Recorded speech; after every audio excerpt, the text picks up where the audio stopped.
Welcome to the Trailblazer Talks podcast. I'm your host, Courtney Hope Wilson. The heart behind this podcast is to encourage and equip you to discover your God-given purpose by sharing talks with people blazing trails right where they are. Each week, you'll hear from me and different guests on the show to talk about life, purpose, God, leadership, and a whole lot in between. I love having conversations with people, and I'm excited to get to bring you into those. My hope is that you'll grow and become poised for purpose. I hope each week that you'll feel more equipped to be a trailblazer right where you are. So let's get into this week's episode. Hey friends, this week I'm talking with my friend Blake. I've known Blake for a few years on Instagram, and I was on her podcast, The Confessions of a Crappy Christian, back when she first got started. So I'm returning the favor, and I'm excited for you to hear this week's conversation. I know it's going to bring so much life to you about your own purpose. Blake, thank you for being on this week. Thanks for also doing this again. I know we tried to record when I first launched my podcast like a year or two ago, and anyways, life got in the way, but we're back. And so I'm so glad to have you on the show. For the listeners who maybe don't know you, I'd love for you just to tell us a little bit about yourself, who you are, what you do, and all that good stuff. Hey, Courtney, thank you for having me. I'm so excited to be here. I am Blake. I am the host of Confessions of a Crappy Christian, which is our podcast, and then also just the head honcho at the Crappy Christian Co., where we do a lot of work to empower women to walk in the gifts that God's given them and know who they are and whose they are. And we do that through courses and community and lots of Instagram content and just kind of all the general internet things. But I'm a mom to two little girls, and my husband and I have been married. How many years have we been married this year? 9 years this year. And so we kind of are just all along for the ride. I left my full-time job in ministry in November of 20 and went full-time Crappy Christian. So I get to kind of just do this for my job now. Yeah, I love it. And it's been cool too, because I met you several years ago, I guess probably like 3 years ago, maybe now.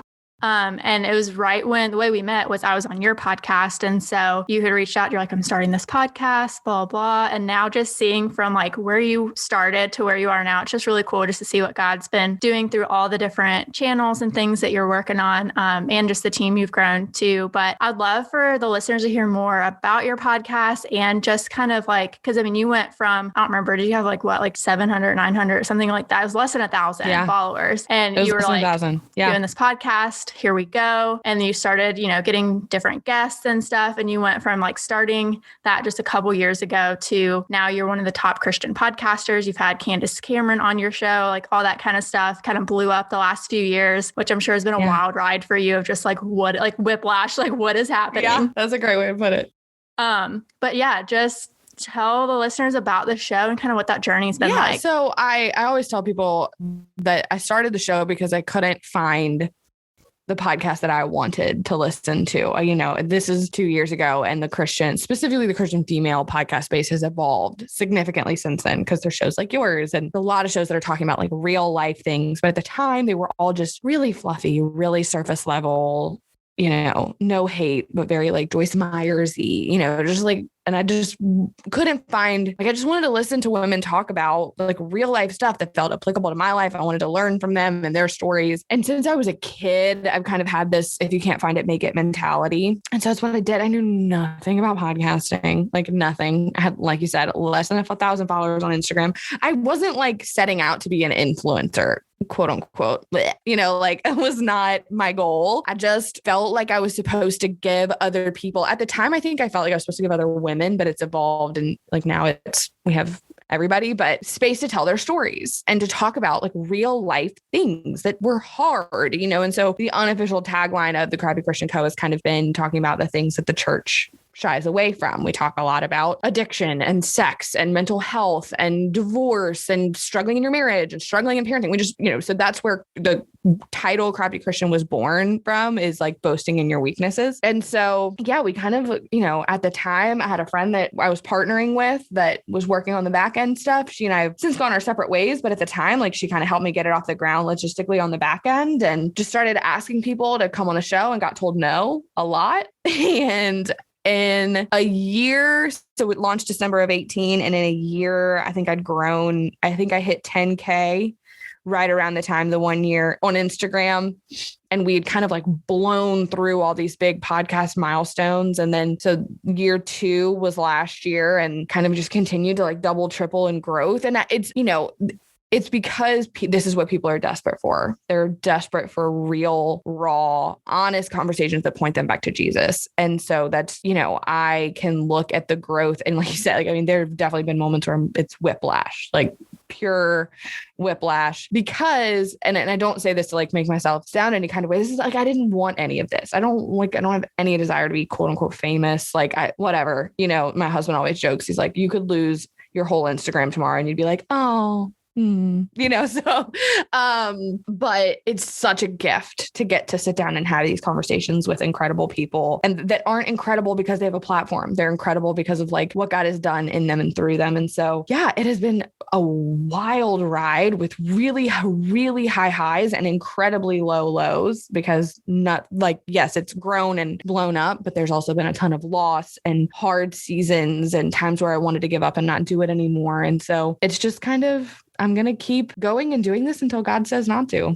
Well, I think it's really neat too that you mentioned, like you guys have the conversations that maybe we aren't having in the church or that we should be having in the church, but it's like a safe place to have those conversations. Cause I feel like kind of this past year even has just brought about a lot of like deconstruction for a lot of us, and just realizing there's kind of a lot of things that maybe we thought we knew about, but like we have to kind of rethink in our faith and go to the Bible and really think through that. And that's what I love too about some of your different resources, your blog posts, just everything you guys are putting out there. It's been really helpful too, just to know, like you said, like you're not alone in those questions or those thoughts. And I've really appreciated you opening up about your mental health journey too, because that has helped me with my own mental health journey.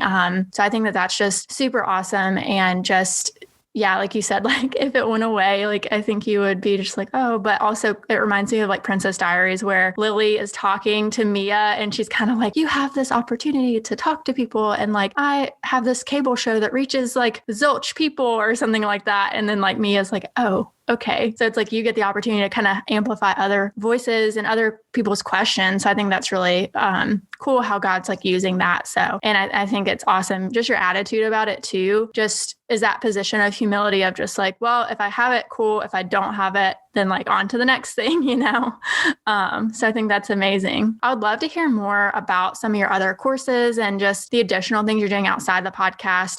Cause you have the collective and just all different things now. And I feel like there's just new things kind of rolling out over the past year that are different from what you started with. Oh yeah. It's definitely grown and changed a lot. So we offer Run Your Race, which is a course, like a 6-module course that essentially answers the question that I was getting a ton, which was like, how have you done what you've done and not gone the way of the world? Because I think you can think about that for 10 seconds and you can think of someone who has found success and simultaneously either fully abandoned or watered down or moved away from the gospel. They may have like become a little bit too big for their britches or gotten very self-centered, or you have the other side of that. You have the people and the women who just want to use their gifts for the glory of the kingdom and they can't figure out how to get started. So it's kind of for everybody in between. And it's very like tangible. Like I teach you how I run my email newsletter and the importance of that. And then also how I create and plan all my content for Instagram without feeling like that's all I do all day. But then the other side of that, we spend a lot of time breaking down the lies that are going to keep you from getting started. Are you so worried about what people are going to think that you refuse to even put yourself out there? We spend a lot of time dealing with like talking and teaching about how to handle negativity and backlash and trolls and not finding the level of success that you thought you would right out the gate. And so it's my baby. So in my opinion, it's this good mesh of we're going to give you some things to like work on that are going to help you do what you're doing in the online space better while also keeping your eyes focused on Jesus and giving you the tools to not get distracted or discouraged or abandon like what you really believe for the sake of success. So that's Run Your Race. That opens, it's not like evergreen. It opens every couple of months for registration. I think if this is coming out in July, the next open is in August. It'll open again in August. And then we have the collective. We have the Crappy Christian Collective, which is a paid membership group that I'm obsessed with it. It's so good and it's so much fun, and it frees me up to not have to be on Instagram as much because I can like create content and teach and really lean in that space. And so it's a biblical perspective on the everyday issues that face women in the world. So for example, April's topic was about friendship and relationships, and it was titled "Who's at Your Table?" May is about body image. Like, what does God actually say about body image? Because fun fact, a lot of like, I'm totally like segueing here, but a lot of like the Christian dialogue around like your body is like your body is a temple. That verse is about sexual immorality and sexual purity. So like, I think sometimes that gets manipulated to like that if your body doesn't look the way that a certain set of people think it should, then you're like, it's sinful or it's a moral issue. We're just kind of like deconstructing that stuff. And like, it's just, we have like these really incredible conversations. I go live in the group and get to like engage and answer questions. And, but every month has like a workbook, and they get 3 extra podcast episodes a month, and just get to benefit from like being in community and having people to bounce ideas and questions off of. And so those are kind of our 2 main offerings. We have some little like mini courses about like email, like, you know, if you just want to learn how to get your newsletter up and running, we like have, so we call that like the academy. We have a couple of like smaller things offered over there. But yeah, it's just kind of crazy that it's grown to a place where we get to educate and help people. Like I said, the main goal being like, I want you to use your gift, not mine. I don't want you to want to have my gift. I want you to like live and walk fully in how God has created you and equipped you for the glory of God. I think that's so cool too. Because I think sometimes we think when we are getting started, like, oh, we have to know exactly how it's all going to play out of like, I'm going to take this and then this is going to be the main message and it's going to turn into all these little things. But I think it's cool that like, even though you didn't necessarily plan for this to kind of roll out this way, when you woke up and were like, I'm going to start a podcast, it's like, it's all segued from that though. Like it all still rolls into that main message of like helping people with the hard conversations like that we don't have in church. So I think it's neat that it still follows that, even though that wasn't necessarily the forefront like of when you launched the podcast. How did you kind of know when, and I mean, some of it's probably just like you felt like God was prompting you to like do something more, but how did you kind of know when to launch each of those things, or like when to take that risk, like when you were ready kind of stuff? I think, yes, like some of it is just my whole mentality has always kind of been like next right step, next natural step, but also, you know, I think giving people what they're asking for. I think that's the number one mistake I see people make in this space, whether it's podcasting or Instagramming, is they're not serving people. They're not answering a question or a need. They're just kind of like creating. But if you're not slowing down and listening to what people are asking of you, and you're only giving them what you want to give them, then it's going to be very difficult to find momentum and to really get things moving. And so, you know, with Run Your Race, I was just getting a lot of questions. So like, this is going to sound self-serving, but like, how do you do all the things that you do? How do you juggle all the things that you juggle? How do you have such great time management? How do you, et cetera, et cetera. And so instead of like answering those questions all the time, now it's just all in one place.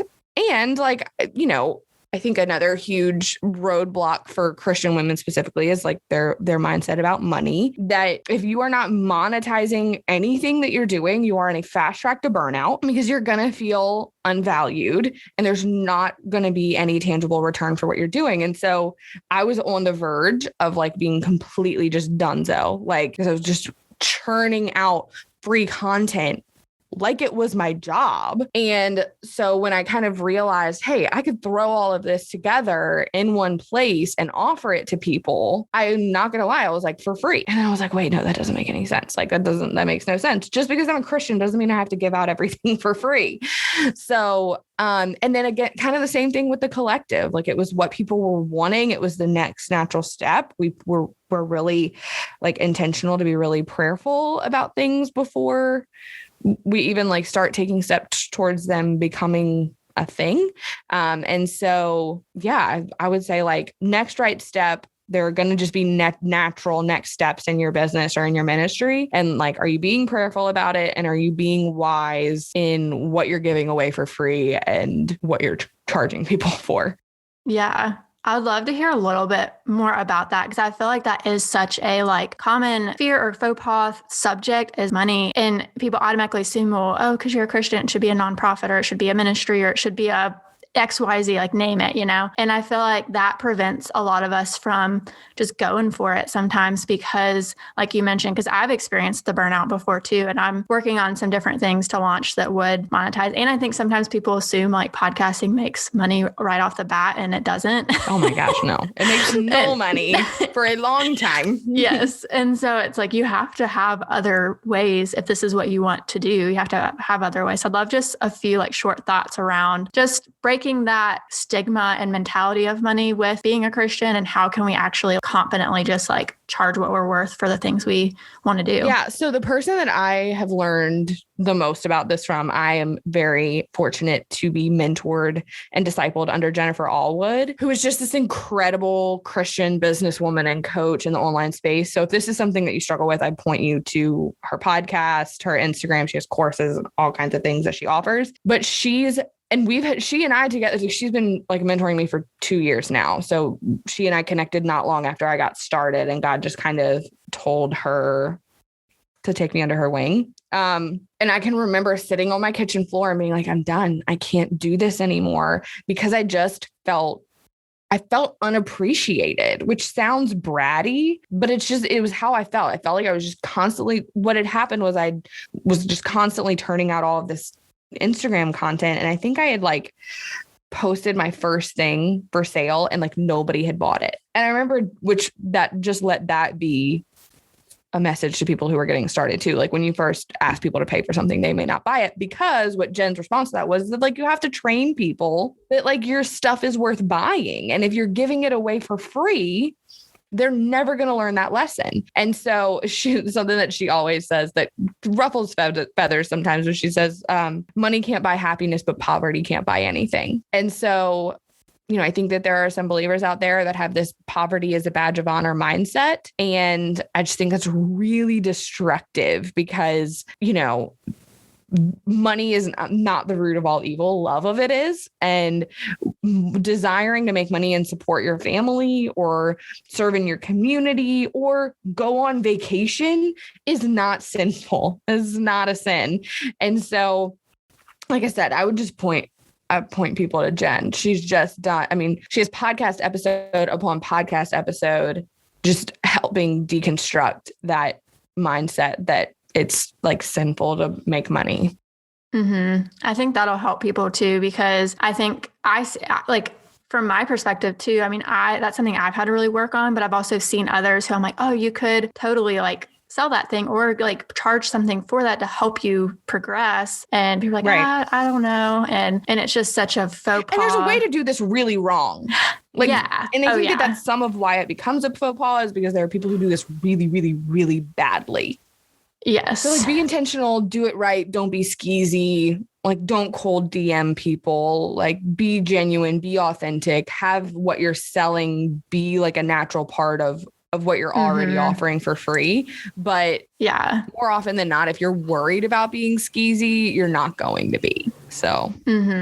Yeah. And speaking to kind of what we were talking about earlier with the collective, one way that I feel like and this is kind of just for anybody too, but I feel like you've done a really good job of like cultivating community. So that's why the collective was such a natural next step, because you already had this like online community that started growing when you started having these online conversations. I would love just to hear a little bit more about how you kind of cultivated that community and like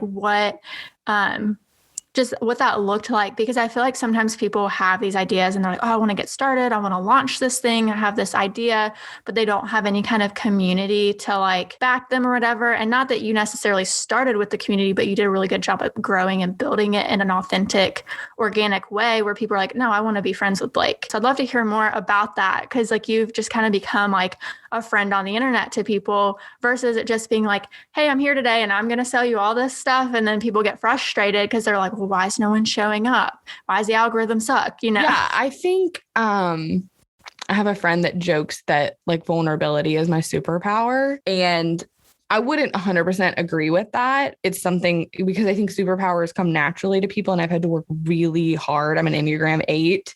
Like vulnerability does not come naturally to me, but I think it's kind of a similar heart to the podcast is also present on Instagram of just talking about things that nobody will talk about and being honest and having hard conversations and not being afraid of what people are going to say or think positively or negatively. And I think, so that would be like one piece of advice. Like, how have I, cultivated this community that now people want to show up for is being honest, being vulnerable, being who you really are. My favorite compliment is when I meet people in real life who have followed me on Instagram and they're like, you're exactly who you are on Instagram. That is just the highest praise. I don't ever want to like present as one person online and then actually be somebody else in real life. I think 2 is just that like, I'm willing to go deep about anything. And I think, like when you were asking earlier why I started the podcast in the first place, just such a lack of depth. And I think you see that, and I don't mean this like in a shady way, but I think you see that in like the Christian mommy blogger influencer realm where everything is like, it's Jesus, but like, that's about it. And that can come from a place of fear or, whatever. But I think like being willing to go a little bit deeper than other people, that just naturally like draws people in. People are like people want that and they're drawn to that. And I think just being consistent, like I've just continued to show up. I take breaks. I'm actually like on an Instagram hiatus right now, which is so good. Like it's like your soul breathes a deep breath for the first time in months, but just being consistent and showing up and not asking anything of people until I have something that I think is worth asking them for, so those would be, I think, like my main, like none of that was like, I set out to do X, Y, Z, but just now looking backwards, I can see, I think that that's what's helped build a community on Instagram of people who want to be there, who are bought in, who, engage and therefore kind of turn into customers or clients as well. Yeah. And I think you've done a really good job too with like not being afraid if people don't want to show up anymore. Like the people who are going to show up are going to show up and like you're confident in that of like, these are my people. And if you don't want to join the party, then like go to somebody else's party. And I think that helps too, because I think sometimes people are afraid to start because they're afraid of like, oh, what will people think? Or like, what if people leave or whatever? And I think that your community is almost even stronger because you showed up exactly as like who you are and you've, stayed that way. You haven't like diverted from any of that, and so people like, they know what to expect and then they come and then the people who don't want to be there just aren't going to be there. So I think that that's something too, that's helped. And I'd love to, because I'm sure there's someone probably listening who's like, man, I just feel like it's too late to get started. I feel like, everyone who's going to be someone's already done something and I have this idea, but like, I'm either afraid of it or afraid to do it, or I don't have enough time. How can they kind of overcome some of that? Because I know that like we all have the same amount of time and like you're a mom of 2, but you are really good at managing time and you jumped in. Like, what was it? How old were you? 29 at the time? Or it was my 30th birthday present to myself. So yeah, I was 30. Yeah. That's right. Okay. Yes. I was like, it was like, not like you were 22 coming fresh out of college, like, hey, let's go. Like you were married with 2 kids. So any advice for that person? Here's the thing. Here's like the hard truth that I think sometimes people don't want to hear. You might not have the time right now. So I got married at 22 and got pregnant within the first year that we were married. So when I was 23, 24, when people think they're supposed to start building things, I was drowning in diapers and burp cloths. Like I'm a graphic designer by trade, which we have in common, so I was doing like freelance graphic design work when I had time, but like I was a wife and a mom and I did not have time for this. So like, that's not to say that if your plate is really full, that the Holy Spirit won't prompt you to do something, because he will, because I think a lot of freedom and truth are on the other side of things that make us uncomfortable. But you also have to be honest and like really evaluate your plate and be willing to say, it's not right now. Like if I had tried to start Confessions of a Crappy Crush when I was 25, it probably wouldn't have gotten off the ground. My kid, by the time I started, my kids were 2 and 4. They were both in Mother's Day out. So I had a few hours a day to kind of interview and do some things and get started. And as time has gone on, now one's in kindergarten, the other one's in Mother's Day out 4 days a week. So I have even more time, so that would be where I would start. Like, do you have time? Because you might not right now. And that's okay. It doesn't mean that like time is up. It's just, this isn't the season for that. But the flip side of that is, do you have time and you don't think you do? What are you filling your time with? How much time are you spending scrolling on Instagram? How much time are you how much time are you spending watching Netflix? There's nothing wrong with either of those things. I do both of them, but like, are you being a good steward of the time that you have and the gifts that God's given you? Because there is sacrifice involved in doing, I think, anything well, whatever that looks like for you, showing up online. Like, there are going to be sacrifices made, doing it well. Like, there's going to be late nights and there's going to be times where you need your husband to watch your kids so you can go do something. There's going to be times where you miss things. But I think if it's important enough to you and it is the next natural right step that, that God's leading you to, you'll make the time if it's the right season. Yeah. And the other thing that I've noticed too is it's not too late to get started online either. Like, it may seem like, oh my gosh, there's so much catching up. But like, obviously you got started just a couple years ago and you went from less than 1,000 followers to over like 30,000 now. And I've just seen, and I have other friends like that too. And I just think I wouldn't use that as like an excuse not to get started. And like, that's not necessarily the goal is to get 30,000 followers. Like your why is not necessarily like, I just want 30,000 followers. Like, I think just be obedient with what you feel God's calling you to do and trust him with like where it ends up. And one thing too that I know has been just a big part of your story with online stuff. And we kind of talked about this a little bit with Run Your Race. And I think maybe that's where some of that, probably the heart of that came from, is like the whole hustle culture and you realizing, because you like started out kind of listening to some of that and then quickly realized like, holy crap, like this is not what's good for me. So now you talk a lot about like anti-hustle and more so like stewarding your time in a way that's like not burning you out. I would love to hear more around like that kind of part of your story and just encouraging people who maybe are still stuck in that like hustle mentality to like get out of it. Yeah. I always tell people that like hard work is biblical. Hustle isn't, because hustle is a heart set, kind of like mindset, but heart set. And so hustle believes that you can work yourself into success and therefore fulfillment, that on like the other side of success is you will finally have like filled this weird like hole or need within you. And its methods and its practices to get you there are garbage. So it's like, if you rest, you rust, and be willing to like step on other people to get where you need to go. And, you don't ever want to be the smartest person in the room. And, always be hustling, always be chasing it down. Like, don't like literally rest is like a 4-letter word. It's insane unless you're in it.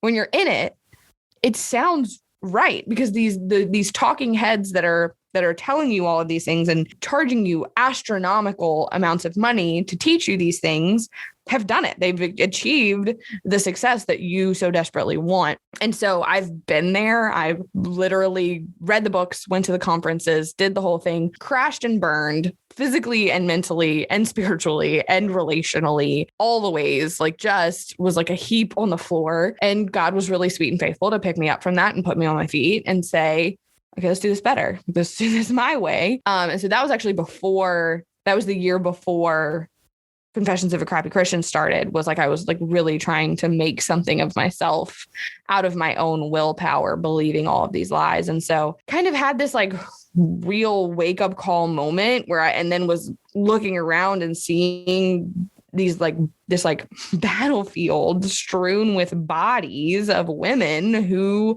had believed the same things that I had and had nothing left to give and were so exhausted. And I really didn't want to speak out against it, even though I'm an Enneagram 8. This is a like serious David and Goliath. Like, hustle culture is a mega like being, and people are rabidly loyal to it because they have made it an idol. And so if you speak out against somebody's idol, they assume you're speaking out against them and they go on the attack. And I've experienced a lot of that. I've gotten some really ugly DMs and it's fine.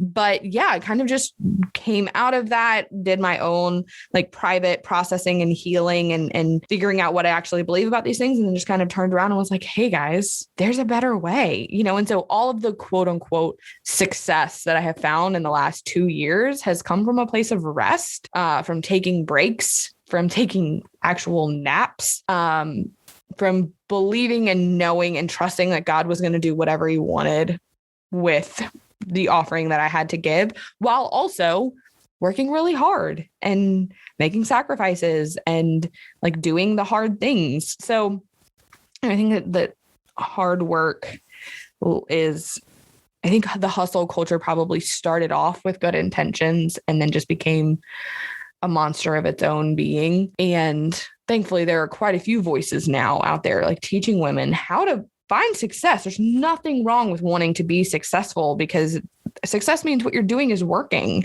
which means that you're like being a good steward of your time and your gifts without picking up the tools that the hustle tries to give you that are really damaging and detrimental.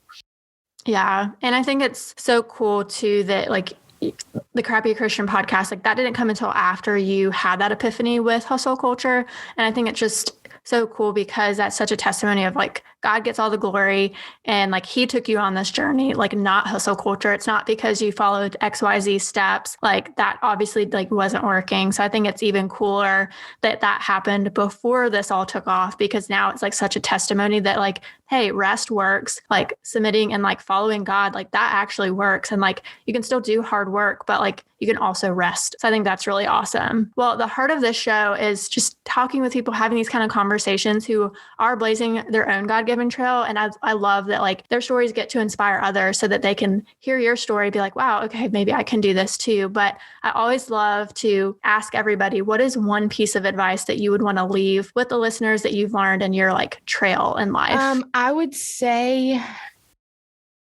I've gotten where I am by functioning out of who God made me and only being worried about like who he says I am and whose I am, which is his. And some of that has literally forced me to blaze a trail and be the only person doing something. And that's hard and it's scary and it's lonely and it's isolating. But finding success looking like other people is going to be so empty.